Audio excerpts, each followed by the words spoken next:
Bon, bonsoir, ravi de vous accueillir ce soir pour un nouveau débat sur un thème que nous savions présenter il y a déjà quelques mois avant de faire le programme papier et en ligne, dont le titre est suffisamment long pour vraiment aborder des questions qui sont des questions que nous suivons tout le long de ces dernières éditions, à savoir la ville. On l'avait abordé du point de vue de l'architecture. La question du pouvoir, je pense qu'elle est toujours présente depuis qu'on a commencé les débats, et vous étiez présents. Les marges et les différentes formes d'exil. Alors, cette idée des villes, marge, pouvoir, exil, est venue aussi en regardant les films qui arrivaient cette année, pour cette année 2014, et en reprenant un film que vous aviez déjà vu il y a quelques années, El Bolin, qui est un film exemplaire, et on n'en a jamais fait depuis dans le cinéma espagnol, sur la maltraitance des enfants. Donc on a pensé que c'était peut-être le moment de parler de ça, des moments de parler d'un élément important au niveau sociologique, à savoir que dans ces villes, dans ces banlieues, dans le cas de l'Espagne, dans les banlieues, ce n'est pas les migrants qui s'y trouvent, mais plutôt les classes moyennes paupérisées. Donc il y a une différence entre les banlieues et ce qu'on appelle la banlieue en Espagne. Donc ça, nous l'avons étudié dans différents travaux qui sont faits à l'université en rapport avec les films. Et puis cette année, nous avions trouvé qu'il y avait deux films qui se faisaient écho, et Belle Jeunesse, Hermosa Juventud, La Belle Jeunesse de Jaime Rosales, et le film de Miquel Rueda, A Escondidas. On a trouvé que ce sont deux façons de regarder ces jeunes, ces marges, et en même temps d'introduire peut-être des éléments qui sont présents toujours quand on parle de la ville en Espagne. C'est la question des migrants. Les migrations sont toujours présentes dans le cinéma espagnol, et Miquel Rueda accorde une grande importance à cette question-là, avec un regard assez différent de ce qu'on a vu jusqu'à présent dans le cinéma espagnol. Et puis, il y a dans cet aspect de l'exil et des migrations un nouveau regard sur ces départs à l'étranger, qui sont ces migrants surdiplômés qui ont quitté l'Espagne pour des raisons de la crise et qui se retrouvent notamment à Édimbourg pour le documentaire d'Iciar Boyain, En Tierra Extraña, en terre étrange, qui est un documentaire très intéressant sur comment la génération de 2012, 13, 14, par ailleurs, et pour des raisons bien sûr économiques, mais avec un regard très différent de ce qu'est le regard des migrants des années 60, c'est-à-dire toujours en lien avec leur pays d'origine et avec une idée, nous ne sommes pas partis, on nous a mis dehors. Je dis ça parce qu'Iciar Boyain ne sera pas là pour le débat. Donc voilà, la question du film Escondidas amène un autre élément, un aspect qui est très important, qui est discriminant, l'homosexualité.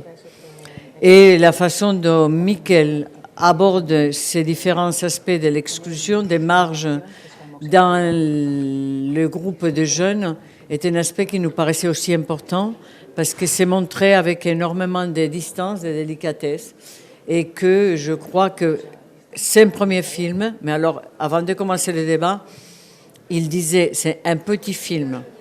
Et vous vous rappelez que quand David Trueba, Fernando Trueba, Jonas Trueba sont passés par là, ils disaient à chaque fois, c'est un petit film. Et certains spectateurs disaient, non, si vous étiez cinéaste français, on dirait, c'est un film, même un grand film. Bon, alors donc je dis à Miquel, il faut dire, c'est un premier film. Et c'est ensuite les spectateurs qui vont dire, mais quand on a sélectionné ton film, on n'a jamais pensé que c'était un petit film. Donc voilà. Alors je vais lui donner la parole pour le présenter.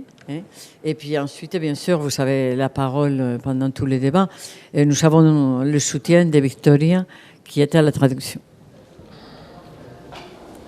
No, pero yo tengo este. Todos tenemos aquí uno. Venga, perfecto. Merci. Mon français c'est terrible. Je vais parler l'espagnol.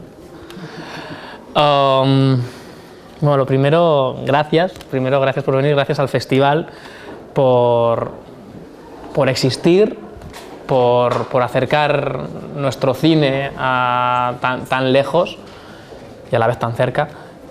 Y yo quería, antes de empezar el debate y todo, quería dar las gracias sobre todo mucho es que he visto una barbaridad de gente que trabaja en el festival, de voluntarios que tenéis trabajando aquí y que sin ellos sería imposible esto. Entonces quería agradecer, porque hacen un trabajo ingente esta gente, y quería agradecer a toda esta gente que haga este trabajo, porque un festival solo se sostiene si hay gente trabajando detrás y trabajando muy duro. Entonces, que gracias por hacerlo. Esto es lo primero. Donc, merci d'être là et surtout je voudrais remercier aussi le festival tout simplement d'exister, de nous donner cette possibilité d'approcher un cinéma aussi loin et finalement aussi près, puisqu'on n'est pas si loin que ça en Espagne. Et je voudrais aussi remercier tous ces gens que j'ai vus depuis que je suis là, qui travaillent avec le festival, ces bénévoles. Il y en a une multitude et je suis impressionnée par leur travail, leur acharnement et leur présence. Voilà, merci d'être là. Y nada, pues ahora me toca hablar de lo mío. Maintenant, je vais parler de mon film. A escondidas, como ha presentado Pilar, bueno, y como he dicho yo antes, es una película pequeña, es una primera película, que básicamente es una historia de amor, ¿no? Es una historia de amor entre dos chicos de 15 años que están en un momento de su vida un poco perdidos, en ese momento en el que no sabes muy bien si eres quien eres o si eres quien te han dicho que tienes que ser, o estás un poco perdido, y en ese momento de pérdida pues se encuentran, ¿no? Et continue. Non, c'est bon. Voilà, sigo. Alors, À Escondidas en cachette, c'est un petit film, malgré tout ce qu'on a pu dire. C'est une histoire d'amour entre deux garçons de 15 ans qui sont un peu perdus dans la vie, qui ne savent pas exactement qui ils sont, s'ils ne savent pas exactement non plus s'ils sont ceux qu'on leur dit qu'ils sont, et qui finalement se retrouvent et se rencontrent dans cette histoire. Y me parecía muy interesante aunar en una misma historia homosexualidad e inmigración, porque de alguna manera, bueno, mi interés por estos dos temas nacen de sitios muy diferentes, pero de alguna manera creo que son realidades muy paralelas, por lo menos en nuestro país. Son realidades que viven al margen, a escondidas de lo que es la sociedad. La sociedad, parece que vivimos en una sociedad que parece que somos todos muy guays y muy adelantados a nuestro tiempo, pero en realidad eso no es así, eso es mentira. Tenemos estas realidades en nuestro mundo y queremos apartarlas, ¿no? Es como que vivan, pero que yo no los vea, ¿no? Que estén un poquito ahí escondidos de mi vista, ¿no? Sí, vivid, haced vuestra vida, pero a mí no me molestéis, ¿no? Y me parece que tanto la homosexualidad como la inmigración viven realidades muy paralelas en este sentido. Pardon. Il me semblait que c'était deux thèmes qui m'intéressaient et que j'avais envie de réunir dans un film, l'homosexualité et l'immigration. Et ces deux thèmes naissent de deux endroits bien différents pour moi, mais en fait, ce sont des réalités que je trouve parallèles, parce que ce sont des réalités qui sont en marge, qui se vivent de manière en cachette. Et on vit aujourd'hui dans un monde moderne où on se dit qu'on accepte tout, que tout va très bien, mais c'est pas vrai finalement, parce que en réalité, il y a des vérités dans le monde, des réalités qu'on préfère mettre de côté, on préfère ne pas trop les voir, qu'elles ne soient pas trop visibles, et que surtout elles n'entachent pas ma propre vie. Y me parecía muy interesante eso, unir estos dos mundos y hacerlo de una forma que todo fuese en la misma dirección, ¿no? Desde el título no es baladí, no es porque sí, efectivamente A Escondidas es una realidad que viven estos dos chicos a escondidas de sus mundos. El lugar donde está rodado es un poco también, son esos no lugares, ¿no? De las ciudades. Hoy en día vivimos en un cambio constante de la ciudad, en un ruido constante, en un ir avanzando todo el rato, y atrás quedan en esos lugares, en los rincones perdidos donde de repente crece la hierba, quedan esos lugares bonitos, románticos, donde la gente de verdad vive, donde la gente de verdad siente, y me parecía muy ¿no? Como que se cerraba mucho el círculo si la historia sucedía en este tipo de lugares, ¿no? Donde hay vida, a pesar de que muchos quieran pensar que ahí no pasa nada, ¿no? Pero hay mucha verdad y mucha vida en lugares que están un poco a escondidas de la gran ciudad. Pardon. Non, non, non. Es que yo me hablo. Donc je voulais réunir ces deux mondes. Parce que et dans la forme, je pensais qu'ils allaient un peu dans la même direction, dans le sens où en cachette, le titre, c'est une vraie réalité, c'est-à-dire que ce sont des mondes qui vivent en cachette, à part de notre propre monde qui est la ville, qui est très bruyante, qui va de l'avant, qui est très rapide aussi en général, alors qui laisse en arrière tous ces autres petits endroits, recoins, plus donc en dehors de la ville et plus dans la nature, mais sont des endroits qui sont beaux, qui sont romantiques aussi, où les gens finalement se retrouvent et où c'est justement qui forment un cercle dans lequel ils vont pouvoir se retrouver, vivre et sentir les choses. Ce sont des mondes, des endroits qui sont laissés un peu à l'abandon, mais où finalement il se passe énormément de choses. Y no sé muy bien qué decir. Yo, si me preguntas, sigo, pero... Je vais juste poser deux questions et après je vous laisse la parole. Dans les films où les adolescents sont protagonistes, la question qu'on se pose en voyant ton film, on a l'impression parfois, bon, je parle en tant que spectateur, qu'il y a une sorte de cinéma du réel, presque parfois j'ai l'impression de documentaire.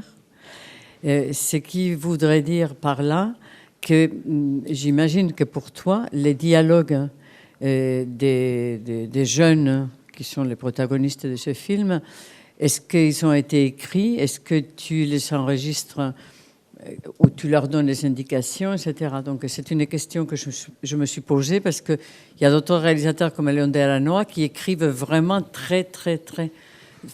façon très précise tous les dialogues. Et là, je ne savais pas si c'était très écrit ou vraiment tu le laissais parler. Creo que he entendido más o menos, ¿no? J'ai compris un petit peu.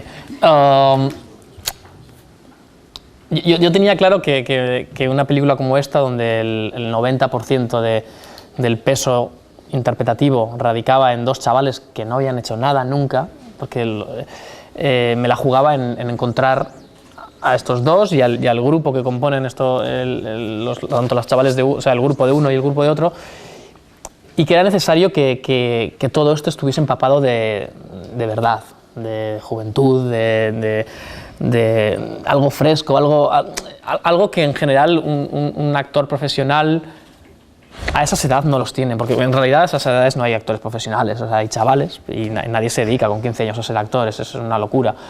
Entonces, pardon. Donc le film, il est clair que tel que j'allais le tourner, repose sur, à 90% à peu près sur la manière d'interpréter de ces deux jeunes, puisque c'est vraiment eux que l'on suit durant toute l'histoire. Et pas seulement ces deux jeunes-là, c'est également des deux groupes qui sont représentés donc, par les émigrants et puis par les jeunes de l'école. Donc il me fallait des jeunes qui n'aient pas vraiment... en fait, trouver des acteurs professionnels de cet âge qui vraiment sonnent juste, c'est pas évident, ça n'existe pas vraiment. Donc il me fallait que dans le film, on ait cette sensation de réalité, de jeunesse, de fraîcheur. Et il fallait absolument que j'ai des jeunes qui ne soient pas vraiment acteurs, parce que de toute manière, c'est pas compliqué de les trouver. Así que hicimos unas entrevistas, porque ni siquiera se puede llamar casting, porque no era un casting, eran entrevistas. Dimos a más de 4.500 chavales por toda España, que fue una locura. Yo al productor le dije, mira, esto no te va a costar dinero, esto te va a costar tiempo. Hay que invertir en tiempo porque esto luego va a dar sus frutos. Entonces necesito tiempo para ir instituto por instituto, mirando chavales uno por uno, hacer entrevistas y una y otra, hasta dar con esa mirada, con esa sensibilidad, porque al final estamos trabajando con chavales que están en un periodo de construcción propia, de identidad propia, donde todavía probablemente muchos de ellos no sepan quiénes son, se están intentando buscar a sí mismos, y de repente llega un tío que dice que es director de cine y dice, mira, voy a hacer una película y tú vas a hacer de gay. Pues es delicado, entonces es necesario encontrar al chaval adecuado que comprenda el personaje, que tenga la sensibilidad suficiente y la madurez suficiente como para poder llevar a cabo un trabajo tan sensitivo, ¿no? Et sigo. Donc, en fait, on a fait plutôt que du casting, on a fait des interviews. On a vraiment parlé avec les jeunes, des rencontres. On a rencontré plus de 4500 jeunes en Espagne. Et c'est ce que j'ai dit au réalisateur. Ça ne va pas te coûter cher, mais va falloir investir dans le temps. Ça va prendre du temps. Et c'est ce qu'il a fait. Il a été voir des écoles, les unes après les autres, des tas donc, de rencontres, d'interviews avec des jeunes. Et ce qu'il cherchait vraiment, c'était trouver ce regard et cette sensibilité dont il avait besoin pour le film. Surtout qu'à cet âge, les jeunes sont dans leur propre construction identitaire. Ils ne savent pas encore qui ils sont vraiment. Donc, s'il y a un type qui se dit réalisateur et qui arrive en leur disant j'ai besoin d'un jeune et qui fasse le rôle d'un gay, c'est pas évident à assumer justement pour ces jeunes de cet âge-là. Donc, il fallait que je trouve un jeune qui soit le juste et qu'il ait une maturité suffisante pour pouvoir comprendre cette sensibilité dont j'avais besoin. Y una vez que encontramos y dimos tanto con Germán como con Adele, como con el grupo que les rodea, pues claro, no podemos decirle a un chaval que no es actor, toma, esto es un guión, toma el tocho este y apréndetelo para mañana. No, porque no tienen la técnica, porque precisamente no son actores y no tienen esa técnica, no les han enseñado nadie a mentir, no están en ese código todavía. Y eso es lo interesante, no saben eso. Entonces, yo no les podía decir aprenderse estas líneas. Yo tenía un guión que sabía por dónde iba, pero era eso, era una guía. Más que un guión, era una guía. Yo sabía por dónde tenía que ir la secuencia y entonces jugaba mucho con ellos, improvisábamos mucho, a cada uno yo les había conocido mucho durante las pruebas, entonces gracias a esas pruebas yo sabía cómo era cada uno sensorialmente, sensitivamente, y sabía por qué hacía ese personaje en concreto, porque era lo que porque básicamente interpretaban mucho a sí mismos, sin que ellos lo supiesen. Y no quiero decir con esto con Germán fuese gay, porque para nada, pero sí que la manera de sentir los problemas los conflictos que puedan tener interiores o la manera de exteriorizarlos eran muy ellos, según los personajes que yo había escrito para el guión. Entonces, una vez tenía eso, era mucho más fácil que yo les dijese, bueno, os presento una situación y a partir de aquí, ¿cómo se desenvolvería, ¿no? Entonces, ellos empezaban a jugar, porque jugaban, y entonces en ese jugar aparecía la verdad, aparecía lo que tiene el filme, que es verdad, que es que nada de lo que ocurre ahí es mentira porque lo están viviendo en primera persona. Alors une fois qu'on a trouvé Germán, Adil et tout le groupe de jeunes, alors évidemment ce ne sont pas des acteurs, donc on ne peut pas leur dire tenez un scénario et tu me l'apprends pour demain. C'est impossible, ils n'ont pas la technique. Donc ils ne connaissent pas ils ne savent pas mentir, ils ne connaissent pas les codes pour cela. Donc le scénario que j'avais évidemment était pour moi plus qu'un scénario, un guide. Et je savais donc les séquences, ce que je voulais qu'elles soient, et ce qu'on faisait c'était plus jouer, improviser. Et comme durant toutes les répétitions et toutes les rencontres, je les connaissais bien. Finalement, je les connaissais sensoriellement, sensitivement, et je les avais choisis en fonction des personnages, parce que je les connaissais intérieurement. Je savais comment ils réagissaient, et si je les ai choisis chacun, c'est parce que eux-mêmes à l'intérieur étaient ce que moi je savais du personnage, et c'est pour ça que je les choisissais. Donc, c'était même leur conflit intérieur était parallèle aux personnages qu'ils allaient interpréter. Mais eux ne le savaient pas. avant. Moi, je le savais. Donc, c'était bien plus facile pour moi et je les mettais en situation. Je leur racontais une situation et je leur disais, bon, qu'est-ce que vous feriez dans cette situation? Et on jouait et finalement on improvisait et la vérité apparaissait parce que ils ne pouvaient pas mentir. Ils étaient eux-mêmes dans cette situation. Y básicamente es eso, al final trabajar con chavales, yo creo que hay que trabajar desde ahí, desde esa verdad. No les puedes dar yo creo que no les puedes dar una línea y que te la reproduzcan, porque eso querría decir que son unos actorazos en cuanto a técnica, brutal, pero es que no tienen eso, ¿no? Y es lo bonito. Sí que hubo que hacer un trabajo previo, sobre todo con los dos protagonistas, de rotura de barreras, ¿no? Los chicos en general, hablo de los chicos en masculino, esto está cambiando poco a poco, pero todavía está, no nos han enseñado a... No sabemos qué hacer con nuestros sentimientos, nadie nos ha enseñado a sentir ni a exteriorizar esos sentimientos, ¿no? Rápidamente, cuando alguien exteriorizaba mucho, eres un chico y alguien exteriorizaba mucho tus sentimientos, alguien te señalaba o alguien te decía, no, cuidado, eso guárdatelo, eso es de nenazas, eso, siempre había una etiqueta, ¿no? Y claro, los chicos hoy en día no saben muy bien cómo articular cuando sienten, ¿no? Entonces sí que hubo que hacer una barrera, un juego.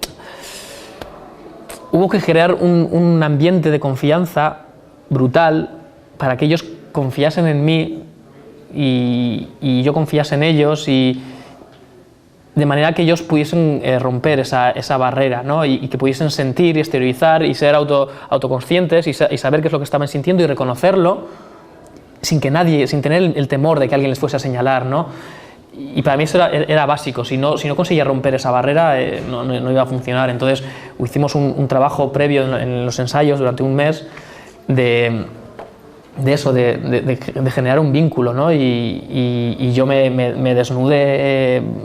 Estos dos chicos saben cosas de mi vida que no sabe nadie y que jamás sabrá nadie, pero creía que era básico. Si yo no me desnudaba ante ellos no iban a abrirse ante mí tampoco. Entonces fue un poco un quid pro quo, ¿no? Ellos veían que yo me abría y entonces ellos fueron abriendo poco a poco y nos fuimos generando pues este vínculo que hace que ellos luego puedan expresar sin miedo.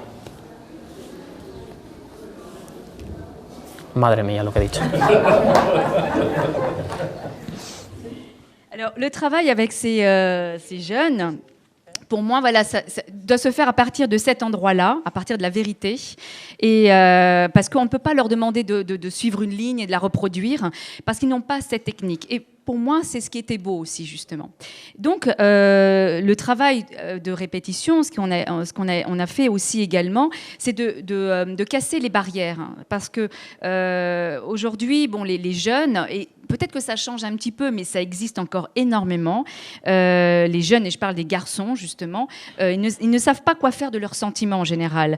Et s'ils extériorisent trop leurs sentiments, ils vont être signalés, ils vont être stigmatisés aussi, et on va leur mettre une étiquette, et donc ils évitent ce genre de choses.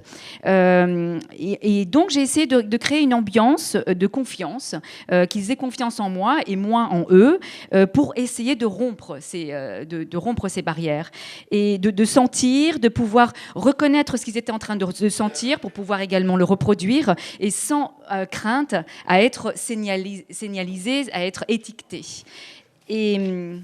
Et donc, durant les répétitions, pendant un mois, j'ai essayé de créer ce lien entre nous, à tel point que moi, je me suis vraiment... alors, c'est pas déshabillée devant eux, mais voilà, je me suis ouvert à eux. Et j'ai raconté des choses que même mes amis, ma famille ne savent pas.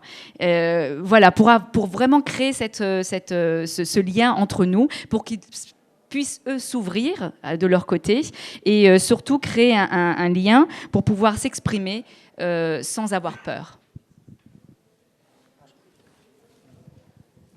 Merci. Non, c'était important, je crois, de t'entendre.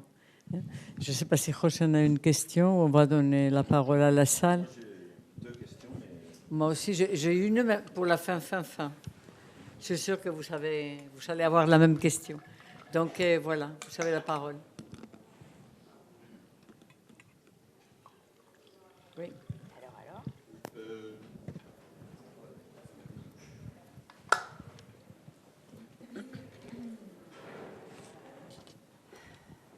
Oui, c'était juste pour dire que j'ai beaucoup apprécié ce petit film, qui pour moi était... Ce sont des jugements qui n'ont pas beaucoup de sens, je pense.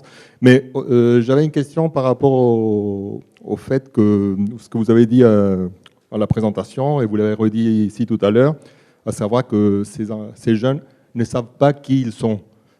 No saben quién son. Hein? Et je trouve que, en tout cas, le protagoniste, le jeune qui n'est pas maghrébin, on ne voit pas trop l'incertitude vis-à-vis de la question sexuelle, je veux dire.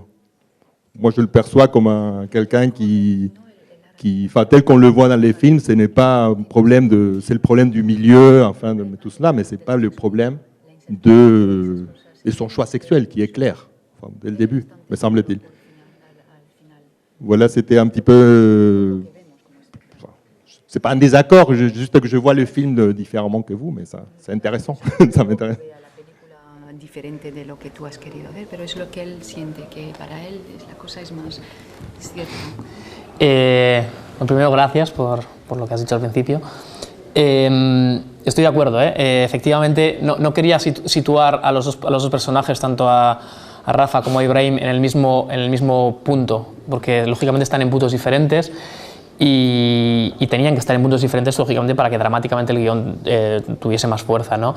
Efectivamente, el personaje de Ibrahim está en un punto de reconocimiento que ese mundo de la sexualidad lo tiene un poquito más asumido que lo que lo pueda tener Rafa, y es así. Pero él está perdido también por otro asunto. Él está en un país en el que lleva X tiempo y de repente, de la noche a la mañana, le dicen que le echan. O sea, está en un lugar sin referentes paternos, sin referentes maternos, está en un lugar, encima es un personaje muy solitario, está en un centro de menores llevando la vida que le han dicho que tiene que llevar, porque llegas a España y entonces te meten en un centro de menores y te dicen tú vas a ir aquí a hacer esto, y no hagas mucho ruido, no sea que te echemos.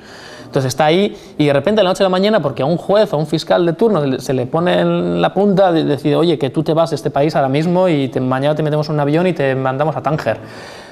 Hostia, el cacao mental que tiene que tener un chaval de esa edad en un lugar como ese es brutal. Y son chavales que no solo tienen esto, sino que están en desarrollo personal, que efectivamente sexualmente él está es más consciente de lo que siente, pero aún así es complicado. Su religión, la homosexualidad, el racismo, la xenofobia, o sea, tiene un cacao, tiene un grado de perdición bastante grande porque la sociedad le empuja a ello. Il est assez d'accord avec, mais en fait, il voulait situer les deux acteurs principaux à des moments différents par rapport à ce thème-là. Et pour lui, pour une histoire de dramaturgie surtout, hein. Et pour lui, Ibrahim, et donc reconnaît et assume plus cette part d'homosexualité qu'il a en lui, plus que Rafa. Mais c'est quelqu'un aussi qui est également très perdu dans la vie qu'il est obligé de vivre, parce qu'il est dans un pays depuis pas mal de temps et en fait il apprend qu'on va l'expulser du pays. Et alors qu'il est en train de mener la vie qu'on lui demande qu'il mène, parce que voilà, on l'a mis dans un centre de mineurs, on lui dit de faire ci, de faire ça, de pas trop se faire voir, ou en tout cas pas trop se faire remarquer plutôt, excusez-moi, et finalement il se retrouve à être expulsé et retourné à Tanger. Donc il est complètement perdu mentalement, il ne sait plus exactement où il en est, alors qu'en plus il est en train de se développer personnellement, qu'il a des problèmes avec sa religion, avec le racisme, la xénophobie. Quelque part, il est complètement perdu et il ne sait pas exactement comment réagir à cela.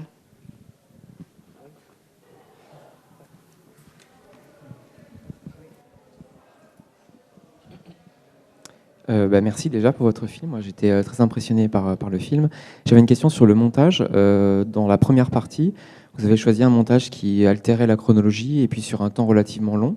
Et puis à un moment, de façon assez brutale en fait, au moment où les deux jeunes sont en fuite, la chronologie est plus respectée. Il y a un montage plus linéaire et puis c'est filmé quasiment en temps réel. Et j'aimerais avoir votre avis sur ce basculement en fait dans le montage à un moment très brutal dans le film. ¿De por qué el montaje? Exactamente. ¿Por qué estaba báscula así tan de repente? Eh, El hecho de que al final ya no se sigue linealmente. Vale.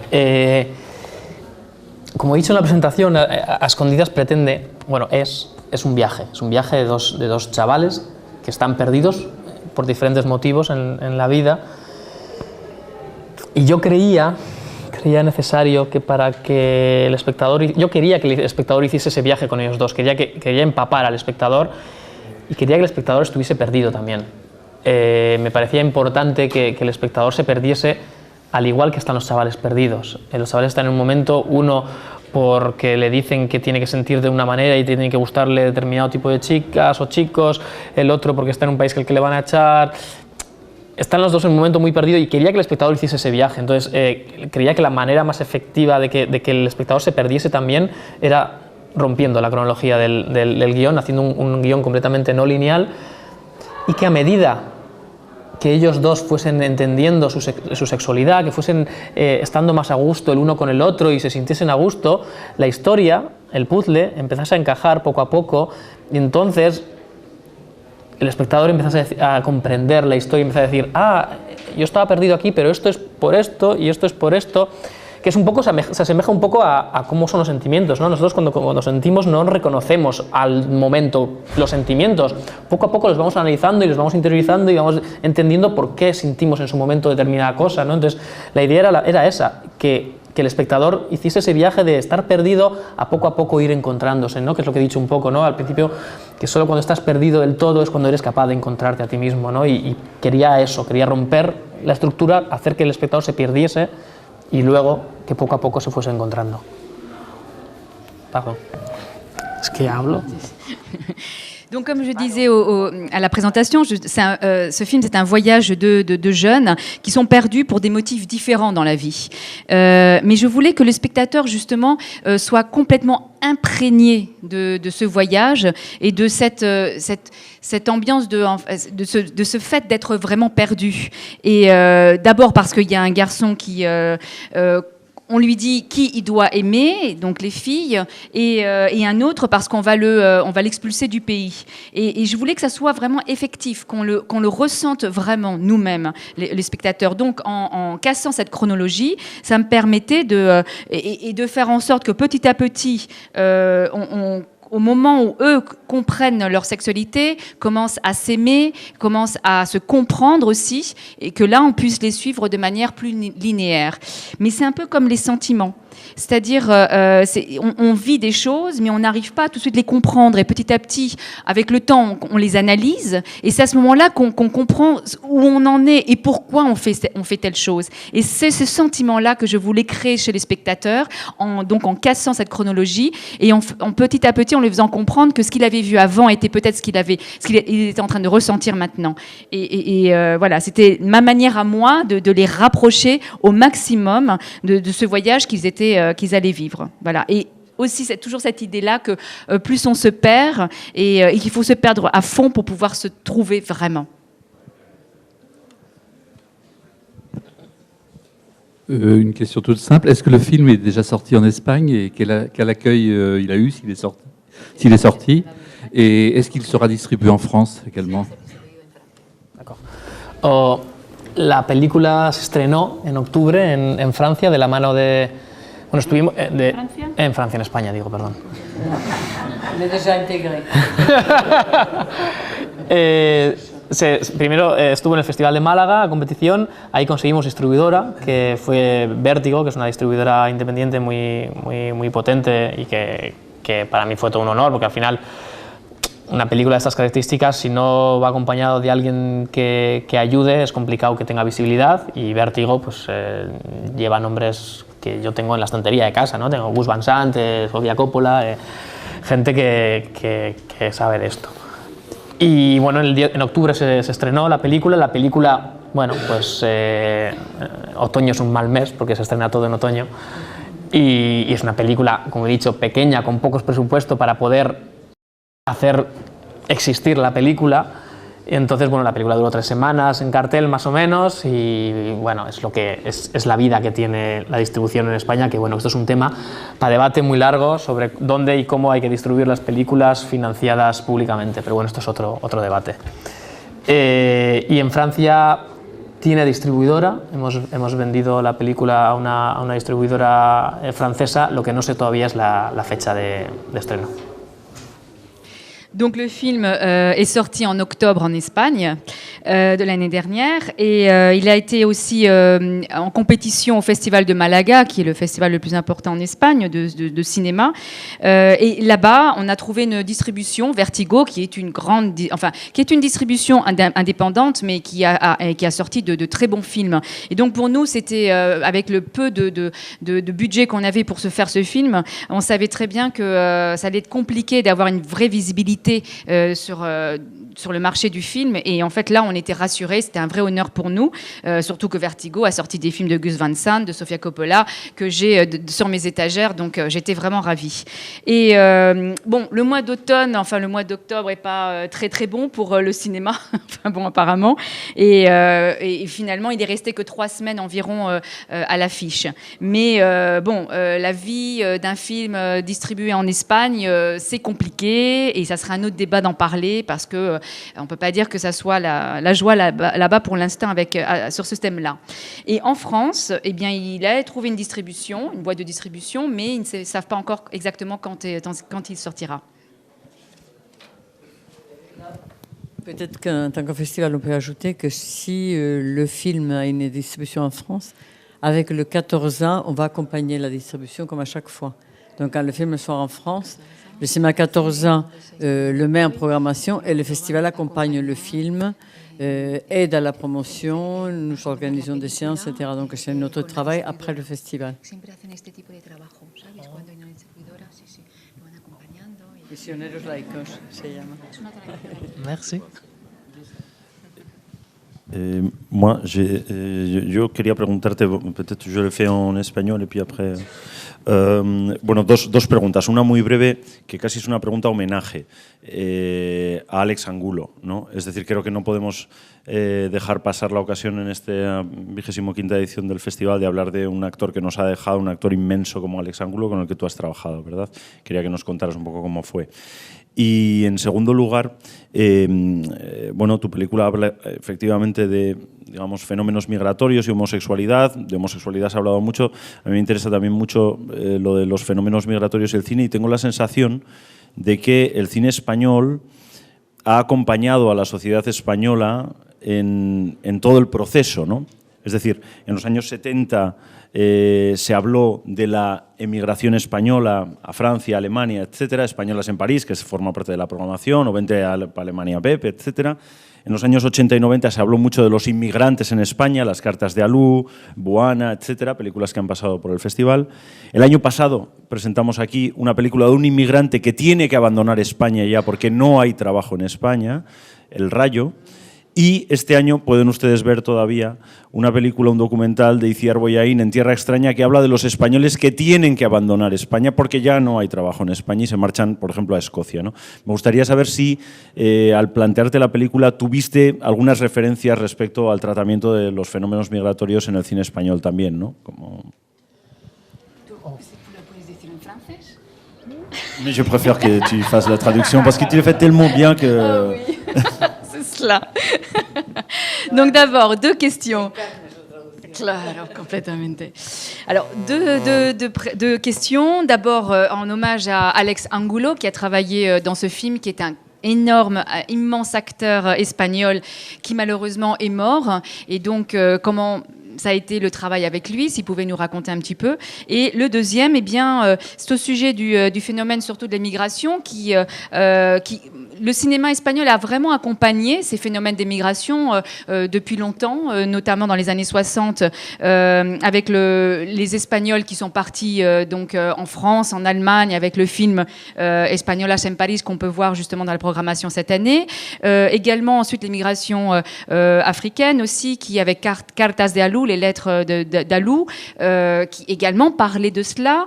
L'année dernière, on avait un film qui s'appelait L'éclair, et qui lui aussi parlait d'un immigrant d'Afrique du Nord qui en fait travaillait depuis longtemps en Espagne, mais qui était obligé de repartir chez lui parce qu'il n'y avait plus de travail finalement en Espagne. Et cette année, le film avec En terre étrangère de Isiar Ibain. Et donc des Espagnols qui aujourd'hui, de notre génération, sont obligés de partir, notamment en Écosse dans ce cas-là, pour trouver du travail. Voilà, donc il voulait savoir si c'était vraiment un thème aussi qu'il avait touché et duquel il voulait vraiment parler et développer. Empiezo por la última. Es que si no, luego se me olvidan las cosas. No es que haya tenido como referencia ningún tipo de película migratoria, que las hay y he consumido y las he visto muchas o casi todas a lo largo de mi vida. Pero sí que es verdad que eso está ahí. Al final somos un país de inmigrantes y eso está ahí. En su momento hubo gente que se tuvo que ir, ahora hay gente que llegó y que se empieza a ir, y es una realidad social y a mí me parece que las historias que hablan de lo que nos ocurre a nuestro alrededor son las historias que nos interesan, ¿no? Las historias que hablan de nosotros, de lo que vemos, de lo que vivimos, de lo que sentimos, son las historias que nos llegan, ¿no? Al final esto se trata del cine, o lo que yo entiendo como cine. Yo entiendo el cine como, antes le decía a unos chicos que hemos estado ahí hablando, entiendo el cine como una herramienta política. Creo que todo lo que hacemos en la vida es política, creo que todo, que yo esté aquí sentado ahora mismo es política, y creo que el cine tiene que serlo y es necesario, no solo herramienta política, sino elemento, de alguna manera, que sirve como manera de reflejar el momento en el que vivimos, ¿no? Entonces es necesario que el cine hable de las cosas que nos ocurren, y efectivamente la realidad migratoria que tiene España es tal, y que ahora mismo hay muchos inmigrantes que se están yendo y muchos inmigrantes a los que están expulsando. Es una realidad que no podemos obviar y que el cine no debe dejar atrás. Entonces a mí me interesaba mucho contar esta realidad, porque la vivo muy cerca, porque el barrio donde yo vivo es un barrio muy inmigrante, y de la noche a la mañana aparecen y desaparecen personas por motivos ajenos a ellos, ¿no? Entonces, me parece que es necesario que exista un cine que hable de esto. Donc, je n'avais pas un film en particulier de référence par rapport à ces films qui parlent de la migration, d'émigration, même si je les ai toutes vues parce que ça m'intéresse. Mais de toute façon, c'est quelque chose qui est là et qui existe. Et nous sommes un pays d'émigrants, ça l'a été. Il y en a qui arrivent et qui sont obligés de partir parce qu'il n'y a plus de travail. C'est quelque chose que nous vivons de manière même proche finalement, parce que ce sont des choses qui arrivent et que nous voyons, que nous sentons, que nous vivons. Et le cinéma, c'est cela qui doit raconter. Pour moi, le cinéma, c'est un instrument politique finalement. Tout est politique, même le fait d'être ici assis. Et c'est un élément aussi qui est une manière de raconter et de refléter ce que nous sommes en train de vivre à chaque moment. Pour moi, le cinéma, c'est cela. Donc, l'émigration, eh bien oui, il fallait que j'en parle parce que ça fait partie de ma vie aussi. Et surtout des immigrants, justement, qu'on expulse aussi. Je ne pouvais pas laisser de côté cette chose-là. Et dans mon quartier même où je vis, c'est un quartier d'immigrants, tous les jours, ça arrive. Des gens que je ne vois plus, que je sais qu'ils doivent partir parce qu'on expulse. Et ça fait partie de ma vie et j'avais besoin d'en parler. Pour moi, c'était nécessaire et je pense que le cinéma, c'est nécessaire d'en parler au cinéma. Y de Alex, ¿qué voy a decir? Que no se haya dicho ya y que... Bueno, no sé, Alex para mí ha sido una persona muy importante porque porque cuando yo no había hecho nada, cuando no es que me conozcara nadie, pero ahora de alguna manera un poco más, pero cuando no había hecho nada de nada, yo le presenté este proyecto a Alex y Alex me abrió las puertas de su casa en Bilbao con todo el amor del mundo y le gustó el proyecto muchísimo y apostó por él y me ayudó y sabía que el personaje que yo le ofrecía, que yo lo había escrito para él, porque siempre he querido trabajar con él, porque siempre lo he tenido como un referente, no era ningún reto interpretativo para él, era un personaje de acompañamiento, sin más, pero yo quería que fuese él y él se prestó, me ayudó, me presentó mucha gente, trabajé con él, luego antes, mientras preparaba la película, que tardamos 7 años, que es una locura, en sacarla adelante, hice un cortometraje, que también trabajé con él, no sé, Alex es corazón, es amor, es piel, es una persona que más allá de lo interpretativo, que es que no vamos a hablar de ello porque está ahí y todos lo pueden ver, es una persona que es, pues eso, que es tan cercana, siempre tiene una sonrisa en la boca, siempre te lo hace fácil y te ayuda en lo personal tanto. Yo he hablado tantísimas cosas con Alex que, no sé, es una putada que gente así se vaya. Alex, eh bien, qu'est-ce que je vais dire qui n'a pas déjà été dit, et c'est quelqu'un de très important pour moi dans ma vie, parce qu'au moment où je n'avais encore rien fait, où je n'étais vraiment personne, c'est pas que maintenant j'ai fait quelque chose et que je sois quelqu'un, mais à ce moment-là, je lui ai présenté mon projet et il m'a ouvert les portes de chez lui à Bilbao. Il a beaucoup aimé le projet, il a parié pour ce projet, il m'a vraiment aidé à le développer et j'ai même écrit un personnage pour lui, et évidemment, parce que pour moi c'est une référence cet acteur, mais c'est un personnage qui n'a pas un rôle important, qui est un rôle secondaire, et pourtant il était tout à fait prêt à le faire, il était ravi, et il a beaucoup aimé le faire également, et durant ces 7 années-là, pour pouvoir préparer le film, c'était une folie parce que c'est très long. Il a également travaillé dans un court-métrage dans lequel il a un rôle aussi important. Il m'a accompagnée durant toutes ces années-là. Et bon, Alex, pour moi, c'est le cœur, c'est l'amour, c'est la peau, et plus que, au-delà de sa qualité d'interprétation que l'on peut voir et qui est là, justement, qui est dans les films, pour moi, c'est quelqu'un de très très proche qui m'a toujours aidé avec ses sourires, avec qui j'ai parlé de toutes choses possibles. Et voilà, c'est dégueulasse, mais c'est comme ça, c'est dégueulasse que ça arrive à des gens aussi adorables.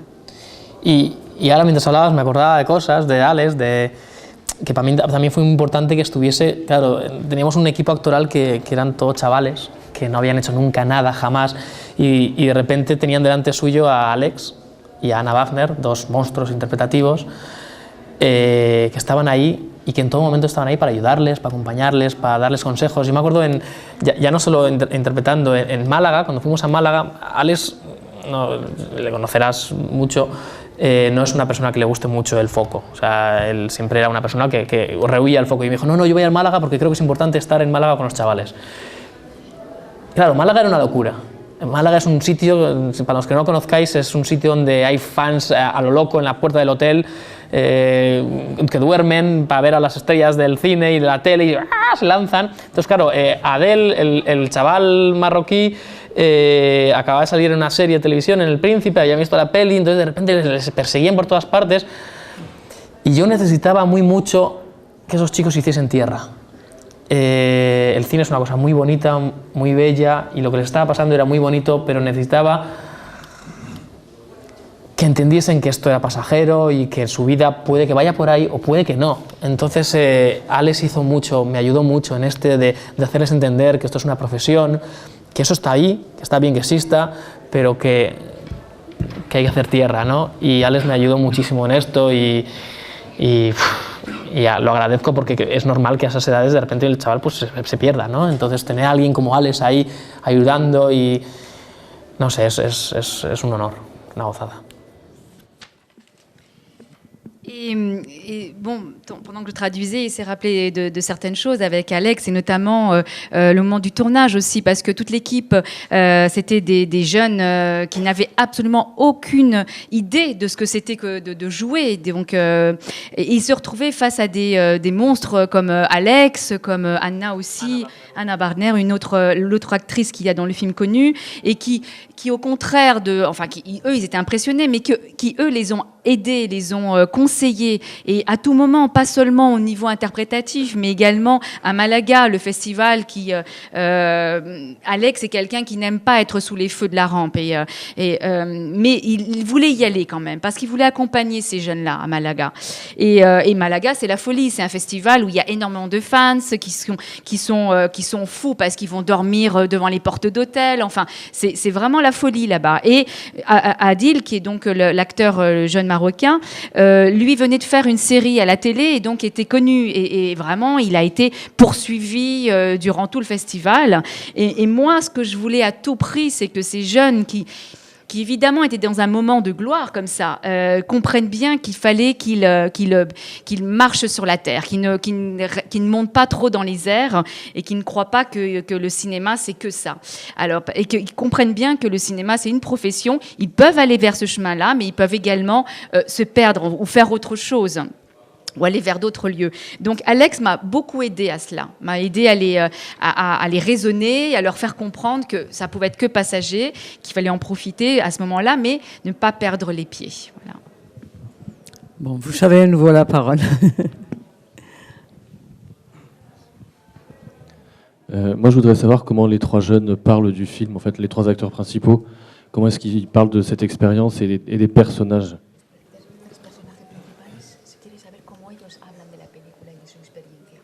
¿Qué es lo que dicen ellos? Los tres personajes. Sí. Los dos chavales y el amigo, me imagino, de él. Sí. Ojo, pues eso tendrías que preguntárselo a ellos. Le leur demander, hein, mais bon, ils ne sont pas là. Ils ne sont pas là, oui.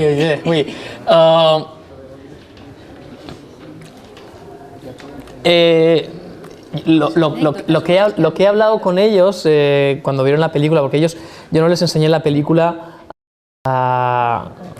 hasta 3 horas antes de la proyección en Málaga. No quería que la tenían que ver, no podían ir vírgenes a la proyección de Málaga porque luego había prensa y entonces la tenían que ver antes, pero no quería que la viesen antes porque se iban a volver locos, porque verse en pantalla grande a esa edad es una locura. Oui. En fait, le film, ils ne l'ont pas vu avant Malaga. Ils l'ont vu 3 heures avant la projection à Malaga. Parce que bon, ils devaient quand même le voir parce que, évidemment, il y a la presse, il faut répondre aux questions et tout ça. Mais ils voulaient le fait, pour eux, ils savaient très bien que ça allait les rendre fous. Parce que le fait de se voir sur un grand écran, dans ces conditions-là, voilà, ils voulaient un peu les préserver.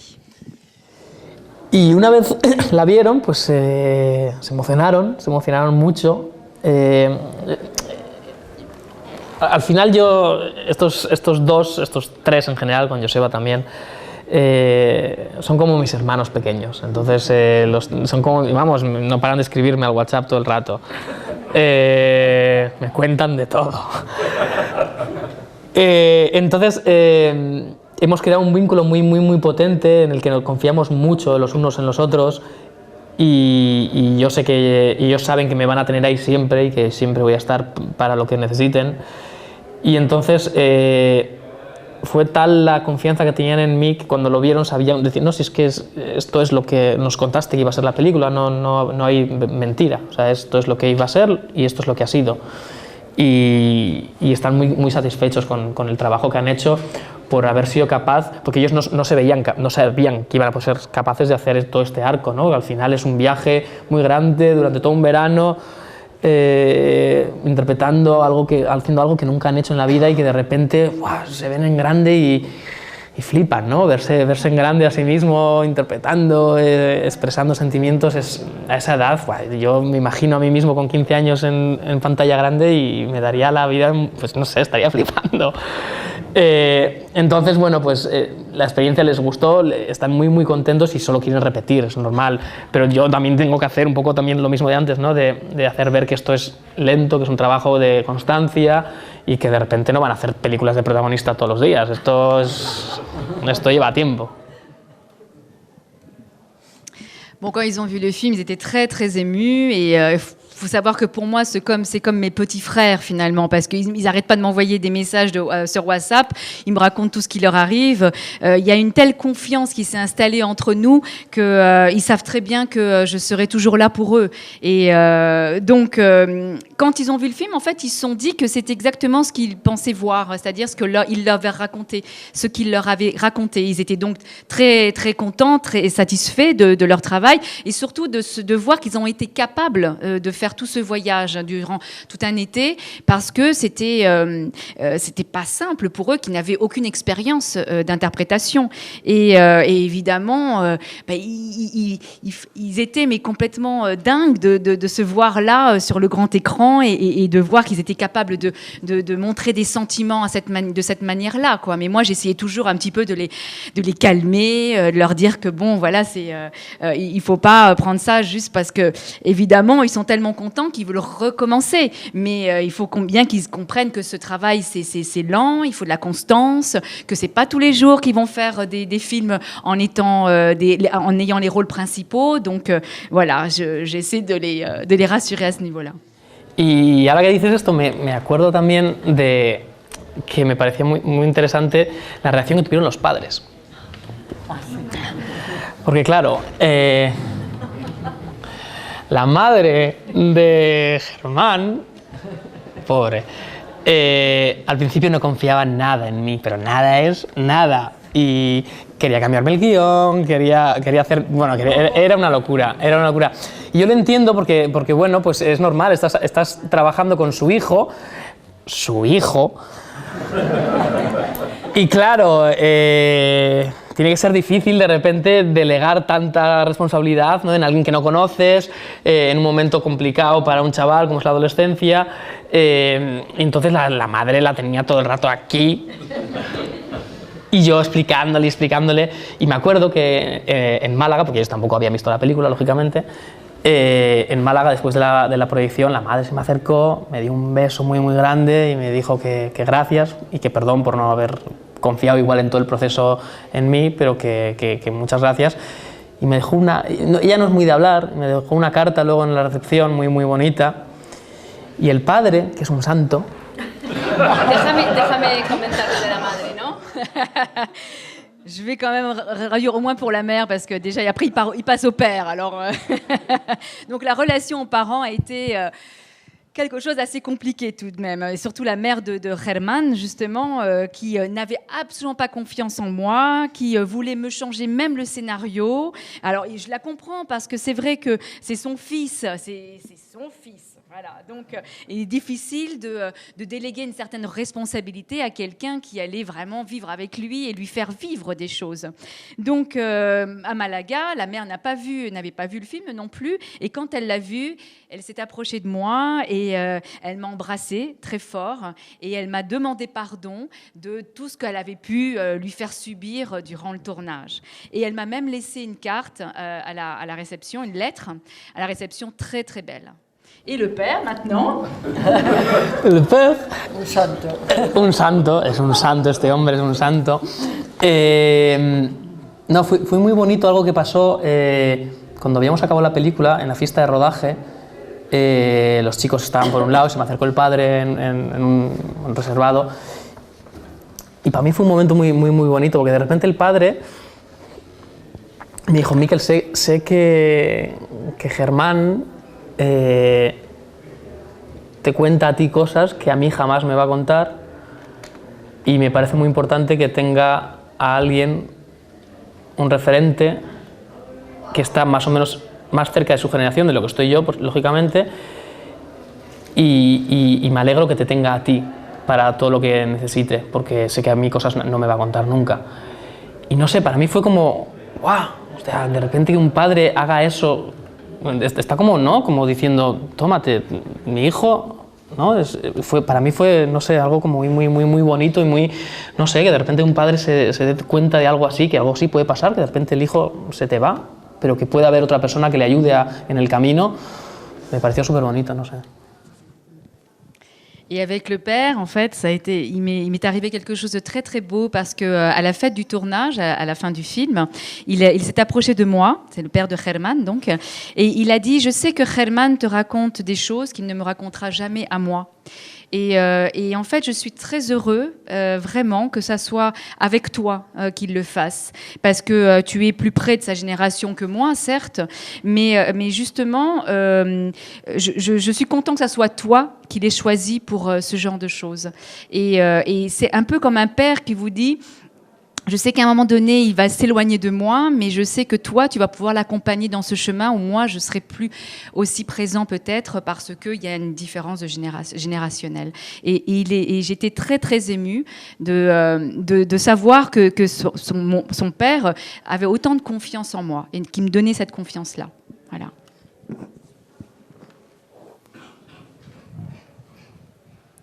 De nouvelles questions? Tout à l'heure, on parlait d'un cinéma du réel, d'un aspect quasi documentaire. Est-ce que justement le film est tiré d'une histoire réelle? Si la película es sacada de una historia real, porque antes hablábamos de esto. A ver, a Escondidas no es una historia real como tal, no es autobiográfica, pero sí que nace de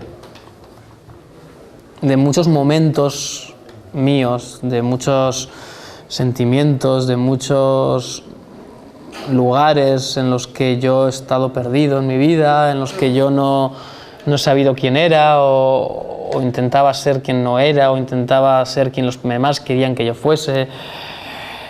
Y esa esencia, ese sentimiento, ese no es pertenecer al lugar al que supuestamente perteneces, todo eso de lo que está empapado la película es muy real y nace de mí. Hay muchos pasajes de la película que yo he vivido, pero como tal la película no es autobiográfica porque no ha pasado, porque no ha sido así, pero sí que está impregnada de todas esas sensaciones, ¿no?, que yo tenía en mi adolescencia y de una historia que viví yo, que no tiene mucho que ver con esto, pero sí que de alguna manera se asemeja en cuanto a la sensación. Alors, ce n'est pas une histoire réelle, ce n'est pas non plus autobiographique, mais c'est vrai que ce film naît aussi de moments que j'ai vécus, de sentiments que j'ai pu ressentir, d'endroits, de moments de la vie où j'ai pu être perdue aussi, à ne pas savoir exactement qui j'étais, à essayer d'être quelqu'un qu'on voulait que je sois, voilà, ce genre de choses. Et aussi ce sentiment de ne pas appartenir à un endroit ou un sentiment auquel j'aurais dû appartenir. Voilà. Et donc il y a des passages qui en effet sont des moments que moi j'ai pu vivre et c'est pour ça que le film est imprégné de moments comme ça assez personnels. Mais évidemment ce n'est pas toute l'histoire, c'est juste quelques moments comme ça et des choses que j'ai pu vivre dans mon adolescence et voilà, qui ont été aussi difficiles pour moi. Y sí que es verdad que habéis comentado antes que tiene un punto documental. Desde la planificación de rodaje, nosotros nos planteamos mucho en todo momento que necesitaba ir por ahí en cuanto a estilo la película, porque en ningún momento podíamos supeditar la técnica a los actores, entonces teníamos que hacer todo lo contrario, era primero los actores, primero los chavales y luego ya veríamos nosotros cómo nos movemos alrededor de ellos para encontrar, entonces era mucho de encontrismo, ¿no? A mí me gusta mucho eso de buscar y encontrar, y entonces la cámara se movía un poco, sí que es verdad que había escenas que estaban planificadas y que tenían su plano y su contraplano, y porque tenían que ser así, pero había muchos momentos que necesitaban esa libertad, que necesitábamos darles libertad, jamás ponerles una marca en el suelo y decirle, no, te acercas hasta aquí, sientes la luz, y no podía ser. Entonces, por eso la cámara se mueve, está muy viva, el foco está vivo, el foquista se volvió loco conmigo, me decía, Mikel, que está desenfocado. Y yo, que no importa, que da igual que esté desenfocado, que es que tiene que ser así, el foco tiene que estar vivo porque es una historia viva y no pasa nada, ¿no? Y le volví loco al foquista. Me volví loco. Et c'est vrai que pour parler du côté un peu documentaire qui peut y avoir dans le film, dès le départ, dès qu'on a commencé à faire le plan de travail et la mise en scène, on a dit qu'il fallait aller vers là, tendre vers cela, vers ce style-là en tout cas, parce que on ne pouvait pas imposer une technique à des jeunes acteurs qui n'étaient pas des acteurs, qui n'avaient pas l'expérience du plateau ou du set.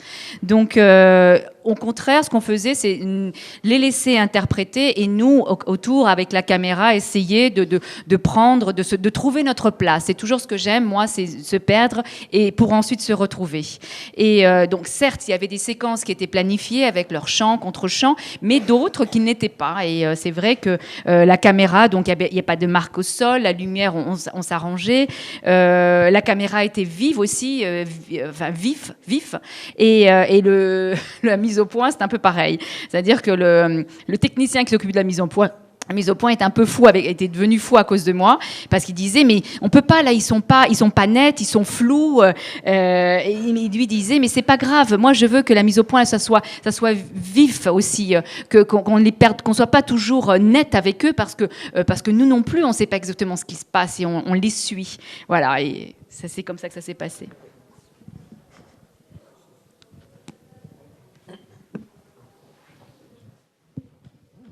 Merci. Oui, je ne vais pas revenir trop en arrière sur des choses qui ont déjà été dites, mais la déconstruction de la chronologie au début, c'est vrai, vous nous aviez averti, on a un peu perdu, mais tant mieux, c'est bien, c'est un mérite. Ça a le mérite de la rupture de la linéarité du récit a un avantage énorme, c'est que ça ne fait pas de votre film un film militant, ça fait un film vécu, et ça crée l'empathie.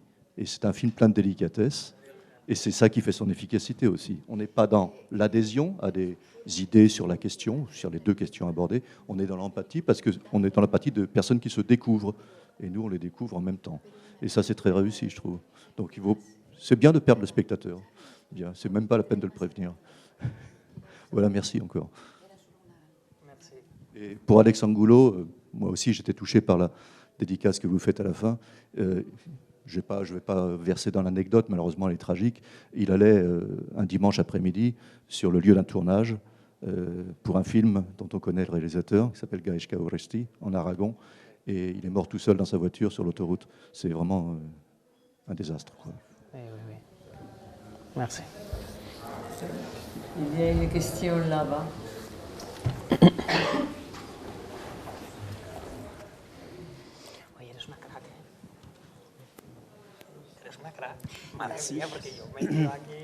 J'ai une petite question qui prolonge l'avant-dernière, en fait. Au début de la séance de cinéma, tout à l'heure, tu nous as dit qu'on allait être un peu perdu au début du film et qu'il fallait se perdre pour se retrouver ensuite. Et cette thématique de se perdre et de se retrouver, on vient de la réentendre à nouveau. Les personnages, tu nous dis qu'ils sont perdus. Le spectateur se perd. Donc ma question, mais tu y as presque déjà répondu, c'est le réalisateur. Jusqu'où est-ce qu'il se perd et combien est-ce qu'il faut qu'il arrive à se retrouver juste un tout petit peu pour arriver à faire un film? Très intéressant. Pues la verdad es que, ahora que lo dices, sí, ¿no? Maintenant que vous dites ça, c'est vrai que... en el rodaje yo me perdí un poco. Yo tenía todo muy... Yo soy una persona que me gusta llevar al rodaje todo muy planificado, porque me parece que es importante, porque al final hay mucha gente trabajando y improvisar la planificación, no hablo de improvisar los chavales porque sabíamos todos aquí íbamos a jugar, ¿no? Pero improvisar la planificación allí mismo a veces me parece que es un poco una falta de respeto hacia toda la gente que está trabajando ahí, que mete muchas horas y que me parece que es un poco complicado cuando estás en una producción un poco más al uso, ¿no? Pero claro, y luego llegué allí y los esquemas se me rompieron porque los chavales hacían todo lo contrario de lo que yo tenía en mente. Habíamos ensayado unas cosas y llegábamos al set y ocurrían otras completamente diferentes. Entonces, claro, yo no podía estar cerrado a eso que ocurría. Yo no podía ir hermético y decir, no, mi idea es esta y aquí hasta... No podía. Entonces, volví un poco loco al equipo. Ellos sabían que yo iba a hacerlo así, entonces lo bueno que tuve es que tuve un equipo que me entendió a la perfección y con el que me entendió a la perfección y todos remábamos en la misma dirección, entonces no pasó nada porque sabían que yo iba a estar en esa perdición, en estar perdido. Pero creo que muchas de las cosas que hay en la película no hubiesen salido si yo no me hubiese perdido por el camino y si no me hubiese ido encontrando todas las joyas que me he ido encontrando gracias a estos chicos, ¿no? Y es lo que tiene trabajar con chavales, ¿no? Que te dan cosas nuevas todo el rato, entonces no puedes planificar. Puedes tener una idea, pero a veces tienes que improvisar. Y por mucho que a mí no me guste, hay que hacerlo. Porque solo así se consigue palpar la verdad y sí, la verdad que tienen los chavales. En fait, on avait un plan de travail qui était clair avec tout ce que je voulais, la façon dont je voulais le tourner au tournage, au moment du tournage. Et on pouvait certes improviser avec les jeunes, mais pas dans ce qu'on allait tourner, dans la façon dont on allait tourner chaque séquence et tout cela. Et parce que pour moi, c'est un manque de respect par rapport à une équipe, par rapport à des gens qui sont là de nombreuses heures. Donc je voulais être très préparée pour le tournage. Mais bon, évidemment, quand je suis arrivée là-bas, tout c'est un petit peu, mon schéma, on va dire, c'est un petit peu fracassé. Donc j'ai dû un petit peu, les gosses faisaient exactement le contraire de ce que j'avais pensé qu'ils feraient, de ce qu'on avait improvisé et même répété dans les endroits où on avait répété avant. Ils me faisaient un peu le contraire. Donc quelque part, c'était assez compliqué, mais je ne pouvais pas être hermétique. Et ça, l'équipe l'a très bien compris. L'équipe m'a vraiment suivi. Et on a tous été dans la même direction. Parce qu'ils ont bien compris qu'il fallait se perdre un petit peu pour pouvoir arriver petit à petit à trouver ce qu'on voulait. Parce que il faut savoir que justement dans le film, j'ai grâce à cette façon de travailler, j'ai trouvé des perles, des moments, des bijoux de choses que ces gosses nous ont donné, que je n'aurais jamais pu avoir si j'étais restée hermétique et si je leur avais imposé ce que j'avais dans la tête. Donc il faut partir avec certes une idée, mais après il faut savoir s'adapter à ce qui arrive là. Et même si ça me plaît pas, eh bien il fallait le faire et passer par là pour pouvoir réussir à palper au plus près la réalité. Alors, je reprends le micro. Il y a d'autres questions? Non. Bon, alors à ce moment-là, on va remercier. Non, porque lo ha dicho. Il l'a dit. C'est ça. Savoir attendre, c'est important parce que les questions ont déjà été posées. Donc, moi, je vais faire la bande-annonce pour l'avenir. Donc, vous rappelez que demain, il y a un autre petit grand film dans cette section Opera Prima, La Noche del Ratón. C'est vraiment un film à voir. Rappelez jeudi le concert, mais vous le savez. Et puis, j'insisterai sur le film de clôture qui est juste là pour un soir. C'est un très, très beau film d'un réalisateur que vous avez déjà vu, un très bon réalisateur du même niveau, c'est le même type de film que La Isla Mínima. C'est un film de frontière dans un endroit du sud de l'Andalousie, donc la région de Gibraltar. Et vraiment, c'est une clôture qui aura lieu à Stéréolux et en même temps au 14 ans. Et c'est à Stéréolux qu'on va annoncer les prix pour cette 25e édition. Donc voilà, c'est tout ce que j'ai annoncé pour ce soir. Merci à nouveau, Michael. Merci.